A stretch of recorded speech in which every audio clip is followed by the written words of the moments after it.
কারিনা কাপুরের এই লক্ষ টাকার ড্রেস আজকে রিক্রিয়েট করব, তাও আবার মাত্র 1200 টাকার মধ্যে। তো কিভাবে বানাইছি চলো তোমাদের সাথে শেয়ার করি। তো প্রথমে আমি চলে গেলাম লেস কিনতে, কারণ অলরেডি কাপড় আমি কিনে ফেলেছি। তো লেস আমি চয়েস করতেছিলাম, অনেকগুলো লেসই চয়েস করেছি। এরপর কাপড় আমার কাছে আগেই ছিল এই কাপড়টা। তার আগে একটু বলে নেই, ফানাস জোন থেকে আমাকে সুন্দর সুন্দর দুইটা পর্দা পাঠানো হয়েছে। আর এই পর্দাগুলো দাম শুনলে তো তোমরা অবাক হয়ে যাবে। একটা পর্দা মাত্র 350 টাকা করে। দেখে মনে হচ্ছে যে ব্লক করা, বাটিক করা, আর কালারটা এতটা, আর কাপড়ের কোয়ালিটি অনেক অনেক ভালো। ওয়াশ করলেও নষ্ট হবে না। তোমরাও কিন্তু নিয়ে নিতে পারো। ফানাস জোন পেজের লিংক আমি ডিসক্রিপশনে দিয়ে দিব।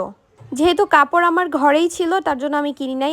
এটা আমি কিনেছিলাম মাত্র 70 টাকা গজ করে, মানে এক কালারের কাপড়। এই কাপড়টা হচ্ছে তসর সিল্ক কাপড়। আর এত কম দামে আমি কোথায় পেয়েছি জানো? গ্লিটার গ্ল্যাম পেজ থেকে কিন্তু তোমরাও এরকম এক কালারের কাপড় নিয়ে নিতে পারো মাত্র 70 টাকা গজ করে। তো এই তো লেসগুলো আমি কিনেছি। এখানে সর্বমোট আমার লেস লেগেছে হচ্ছে 300 টাকার।